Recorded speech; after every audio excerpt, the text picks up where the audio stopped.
नमस्कार, TPV news में आपका स्वागत है। मैं हूं आपके साथ रुपल शर्मा। आइए रुक करते हैं खबरों की ओर। सायला उपखंड क्षेत्र के बावतरा निवासी आईटी विशेषज्ञ रमेश राज पुरोहित ने जब खेती की ओर रुख किया तो कुछ अलग करने का ही सपना देखा। रमेश के किनोवा प्रजाति की फसल को न केवल उगाना बल्कि यहां प्रोसेसिंग यूनिट लगाकर उसे खाने योग्य बनाने का भी काम किया है। बीते वर्ष करीब 1200 टन प्रोसेसिंग करके एक्सपोर्ट किया गया। लगातार बढ़ रही स्वास्थ्य समस्या लोगों को मोटे और पोषक अनाजों की ओर रुख करने के लिए मजबूर कर रही है। ऐसे ही पोषक अनाजों में से एक किनोवा है। कम ही लोगों को पता होगा कि संयुक्त राष्ट्र संघ के कृषि व खाद्य संगठन ने वर्ष 2013 को अंतर्राष्ट्रीय किनोवा वर्ष घोषित किया था, ताकि हर व्यक्ति इस फसल के महत्व को जान सके। इसमें अंडा और गाय के दूध से भी अधिक आयरन होता है। जो किनोवा का प्रोसेसिंग प्लांट जो अपने हमारे यहाँ लगा हुआ है, उस प्लांट के अंदर कॉन्ट्रैक्ट बेस्ड फार्मिंग भी करवाते हैं हम, जिसपे किसानों को अच्छी रेट भी मिल रही है और बेचने की कोई समस्या भी नहीं है किसी भी प्रकार की। सीधा कॉन्ट्रैक्ट बेस पे कॉन्ट्रैक्ट होता है उनसे और एग्रीमेंट बेस पे हम उसको बाय बैक करते हैं। और इसके अंदर जो ओवरऑल लागत जो होती है फसल लगाने के लिए, वो लागत भी ज़्यादा नहीं है, कम है लागत और अच्छा उत्पादन आता है। उत्पादन के साथ में उसकी अच्छी आमदनी भी बढ़ती है किसान के लिए। इसमें पानी की ज़्यादा देने की आवश्यकता नहीं है, 4 पानी ही देने पड़ते हैं इसमें, और बाकी देसी खाद डालनी पड़ती है। अदर कोई पेस्टिसाइड, इंसेक्टिसाइड या फिर कोई भी दूसरा फर्टिलाइजर डालने की आवश्यकता नहीं है। इसमें अगर डालेंगे भी तो इसमें कोई इतना कोई फ़र्क पड़ेगा नहीं इस चीज़ में, और ज़रूरत होती भी नहीं है इस चीज़ के अंदर, और ना किसी भी प्रकार की कोई बीमारी लगती है इसमें, क्योंकि इसके ऊपर जो छिलका आता है वो छिलका खुद ही इतना कड़वा होता है, ना तो उसको जानवर खाते हैं और ना ही इतना पक्षियों का कोई नुकसान होता है उस चीज़ के अंदर। और बाकी जो कंप्लीट प्रोसेसिंग यूनिट जो लगी हुई है बावतरा के अंदर, तो पिछले 4 से 5 सालों के अंदर कोई किसी भी प्रकार के किसान को कोई समस्या नहीं हुई है, और हम बाय बैक कर रहे हैं और किसानों को अच्छी रेट मिल रही है और किसान बो रहे हैं यहाँ पे। एवरेज सालाना यहाँ से कितना है? एवरेज सालाना हमारे यहाँ का जो प्रोडक्शन है, कई साल का जो प्रोडक्शन था वो 2000 टन का प्रोडक्शन था सिर्फ जालोर डिस्ट्रिक्ट का, जो कंप्लीट हमने बाय बैक किया उसको, और फर्दर मार्केट के अंदर एक्सपोर्टर को सप्लाई है और मैन्युफैक्चरिंग और प्रोसेसर को भी सप्लाई करते हैं। जो कुकीज़ बनाते हैं, उसके बाद में रेडी टू ईट रेसिपी बनाते हैं, तो वो भी काफ़ी ज़्यादा एक्सपोर्ट हो रहा है। अब हमारे यहाँ पे इसकी जानकारी लोगों को कम है और अवेयरनेस भी कम है ओवरऑल देखा जाए तो। हालांकि सबसे ज़्यादा यूज जाता है, ऑलमोस्ट 95% खाने के यूज़ में ही जाता है। बाकी फर्दर जो जाता है वो फार्मास्यूटिकल जो कंपनी, जैसे ये वेट बढ़ाने के काम जो आते हैं, प्रोटीन्स वगैरह, उसमें भी जाता है अच्छा खासा ही है। तो विशेष तौर पर देखा जाए तो ये कौन से, मतलब ये आमतौर पर किस प्रकार की ग्लूकोज बनाते हैं?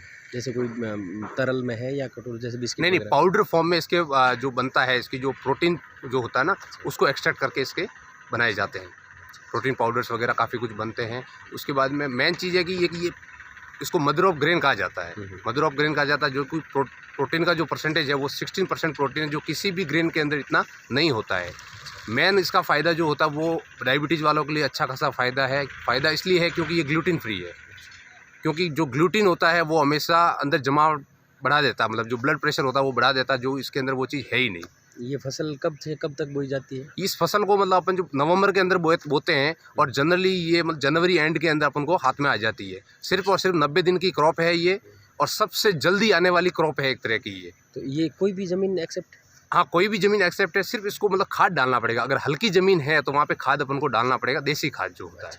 झालावाड़ जिले की धार्मिक नगरी कामखेड़ा के बालाजी धाम पर अयोध्या राम मंदिर मॉडल की तर्ज पर भव्य निर्माणाधीन राम मंदिर का कार्य प्रगति पर है। निर्माणाधीन राम मंदिर प्रसिद्ध शिल्पकार के द्वारा निर्माण करवाया जा रहा है। यह मंदिर मार्बल पत्थर से बनाया जा रहा है। राम मंदिर निर्माण के लिए मंदिर का भूमि पूजन राजस्थान की पूर्व मुख्यमंत्री वसुंधरा राजे द्वारा और मध्य प्रदेश महामंडलेश्वर संत रामानुजाचार्य द्वारा शुभारंभ किया गया। मंदिर का कार्य चलते हुए करीब 15 साल हो चुके हैं। इस मंदिर को भव्य तरीके से निर्मित किया जा रहा है, जिसमें शिल्पकार वास्तुकला पर आधारित इस मंदिर को नया आयाम दिया जा रहा है। उड़ीसा से आए हुए शिल्पकारों द्वारा मंदिर में विभिन्न प्रकार की देवी देवताओं की मूर्तियां उकेरी जा रही है। आसपास के क्षेत्र और विभिन्न राज्यों के लोग इस निर्माणाधीन राम मंदिर को देखने के लिए बड़ी संख्या में पहुंच रहे हैं। मेरा नाम जुगल किशोर। कामखेड़ा ट्रस्ट में क्या हो सर आप? मैं कोषाध्यक्ष। सर ये जो राम मंदिर बन रहा है, कब तक इसका आगाज होने वाला है? सर क्षेत्र में काफी लोग इंतजार कर रहे हैं इसका। बाबा के आदेश अनुसार 2022 तक इसकी प्राण प्रतिष्ठा होना तय हुआ है। तो मतलब इसमें अभी तक कितना % काम हो गया? इसमें मानो करीबन 85% काम हो चुका है ना। है। तो अभी और क्या 15% जो काम बाकी है हाँ, हाँ। उसके हमने ठेके दे दिए हैं। तो उसके मकराने में से उनके कारीगर आके और वो 3 महीने में कम्प्लीट कर देंगे। तो मतलब लगभग 2000 कब तक कर दोगे आप इसका? 2022 आखिरी मानो आप 2022 तक मतलब इसका पूरा टोटल काम हो जाएगा। तो कार्य प्रगति पे एकदम प्रगति पे एकदम स्पीड से चल रहा है। सिरोही में ग्राम विकास अधिकारी सीधी भर्ती प्रारंभिक परीक्षा की तैयारी बैठकों का आयोजन सिरोही जिला मुख्यालय पर बने 12 परीक्षा केंद्रों पर हुआ। परीक्षा सिरोही जिले के 12 परीक्षा केंद्रों पर आज 2 सत्रों में और 4 चरणों में आयोजित होगी। शिक्षक कर्मचारी गोपाल सिंह राव ने बताया कि सिरोही जिले के केंद्रों पर 4008 व्यक्ति बैठेंगे। परीक्षार्थियों के लिए प्रशासन ने यातायात प्रभारी बनाकर कई व्यवस्थाओं में सहयोग किया है। भाजपा प्रदेशाध्यक्ष सतीश पूनिया अपने मेवाड़ दौरे पर रहे। कल वे राजसमंद पहुंचे। नाथ द्वारा श्रीनाथ जी मंदिर में दर्शनों के बाद वे सीधे काकरोली पहुंचे और मुखर्जी चौराहे पर पंडित श्यामा प्रसाद मुखर्जी की प्रतिमा पर पुष्पांजलि अर्पित करने के बाद भाजपा जिला कार्यालय पर संगठन द्वारा हाल ही में शुरू किए गए आजीवन सहयोग निधि का शुभारंभ किया। इस मौके पर राजसमंद सांसद दिया कुमारी, विधायक दीप्ति माहेश्वरी, भाजपा जिलाध्यक्ष वीरेंद्र पुरोहित और अभियान के संभागाध्यक्ष प्रमोद सामर के अलावा जिला स्तरीय पदाधिकारी और कार्यकर्ता मौजूद रहे। जो हमारा देशव्यापी अभियान है आजीवन सहयोग निधि का, हम पार्टी के समर्थक शुभचिंतकों से उनके परिश्रम की पूंजी का अंशदान लेते हैं। तो कल मैंने डूंगरपुर से इसकी शुरुआत की, बांसवाड़ा और फिर उदयपुर से, और मैंने अपने विधानसभा के वेतन से 1,11,000 रुपये उदयपुर की इकाई को दिए हैं। हमारे पार्टी के सभी जनप्रतिनिधि और पार्टी के सभी प्रमुख लोगों ने इस अभियान का आगाज किया है। 25, 26 और 27 ये दिन तय किए थे और आज इसी क्रम में राजसमंद के हमारे कार्यकर्ताओं ने पार्टी के पक्ष में 21 लाख रुपए का अंशदान किया है और ये कार्यक्रम 11 फरवरी तक चलेगा। 11 फरवरी को पंडित दीनदयाल उपाध्याय जी की पुण्यतिथि है और उस दिन बूथ स्तर तक का कार्यकर्ता छोटी पूंजी से भी 150 रुपये भी वो उसमें समर्पित करेगा और आने वाले समय में पार्टी के प्रदेश से लेकर जिला तक की इकाइयों को सक्षम बनाने के लिए कार्यालयों की मेंटेनेंस से लेकर तमाम जो हमारे पार्टी के इस तरीके के व्यय हैं उन पर उसका नियोजन हम लोग करेंगे। बारां जिला कलेक्टर राजेंद्र विजय ने लोगों को राज्य सरकार की सुविधाओं का समय पर लाभ दिलाने के लिए रविवार को कस्बे के सहकारी समिति का निरीक्षण किया और लोगों को खाद बीज समय पर उपलब्ध कराने के निर्देश दिए। जिला कलेक्टर राजेंद्र विजय ने किशनगंज के राशन की दुकान और ई मित्र का भी निरीक्षण किया। निरीक्षण के दौरान किशनगंज उपखंड अधिकारी गौरव मित्तल और तहसीलदार त्रिलोक चंद गुप्ता साथ में मौजूद रहे। किशनगंज में क्योंकि हमारा थोड़ा पिछड़ा एरिया है, ये पब्लिक सर्विसेज बहुत अच्छी हो, किसानों को टाइम पे खाद बीज मिले, लोन मिले, तो सहकारी समिति का निरीक्षण किया है आज। साथ ही ई मित्रों पे ओवर चार्जिंग नहीं हो, इसलिए एक मैसेज देने के लिए एक यहाँ पे जो ई मित्र है उसका भी निरीक्षण किया है। साथ में आम जनता से, गरीब लोगों से जुड़ी हुई जो गेहूँ की सप्लाई है वो प्रॉपरली हो, जो राशन की दुकान है वो टाइम पे गेहूँ की सप्लाई करे। इस दृष्टि से आज किशनगंज का पब्लिक सर्विसेज से जुड़े हुए मुद्दों पर निरीक्षण किया गया है। व्यवस्था काफ़ी ठीक है, आम जन की ऐसे कोई शिकायत मुझे नहीं मिली यहाँ पे, फिर भी हम आसपास और सारी चीज़ों को देख के व्यवस्था अच्छी करेंगे। नवनियुक्त जिला प्रमुख उर्मिला जैन भाया रविवार को अपने निर्वाचन क्षेत्र रामगढ़ में पहुंची, जहां उन्होंने रामगढ़ कृष्णा, अन्नपूर्णा माता, भंड देवरा और केलपुरी महाराज के दर्शन कर पूजा अर्चना के बाद निर्वाचन क्षेत्र के कई गांवों में दौरा किया।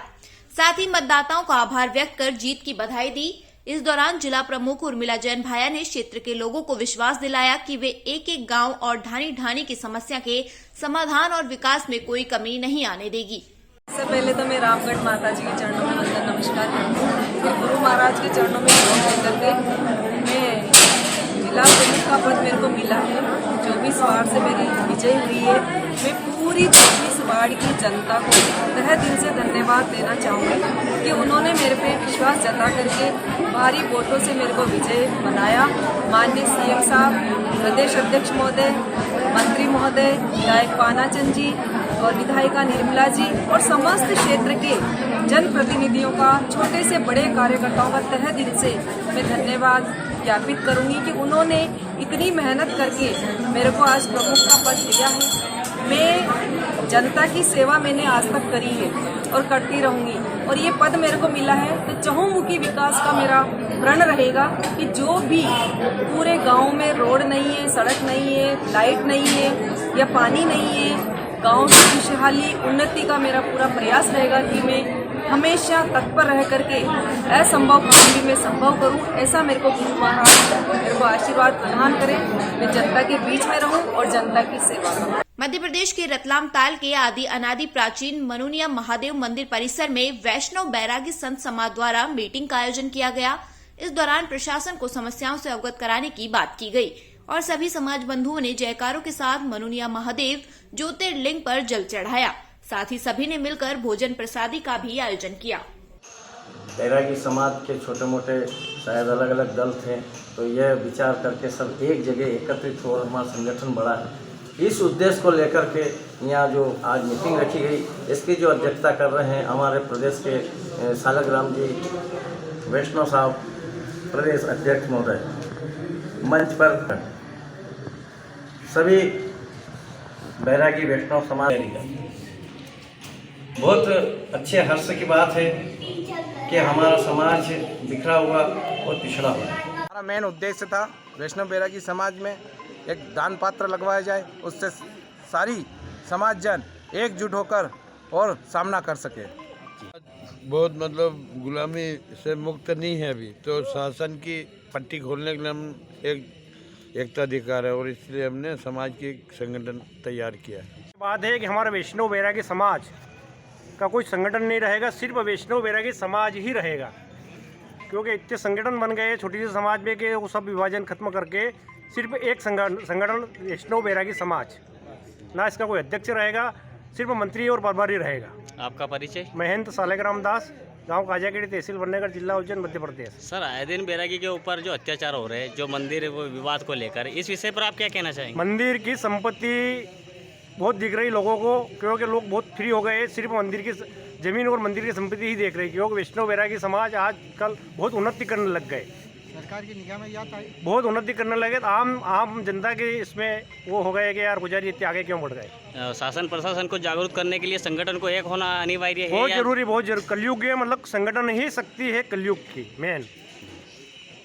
अखिल भारतीय संत समिति का अभी 24 और 25 का बिहार में भी है, बहुत बड़ा मीटिंग हमारी हुई है, पूरा देश में चल रहा है। बहुत जल्द हम मुख्यमंत्री प्रधानमंत्री जी से मिलने वाले हैं। बुलेटिन में फिलहाल इतना ही। देखते रहिए टीपीवी न्यूज।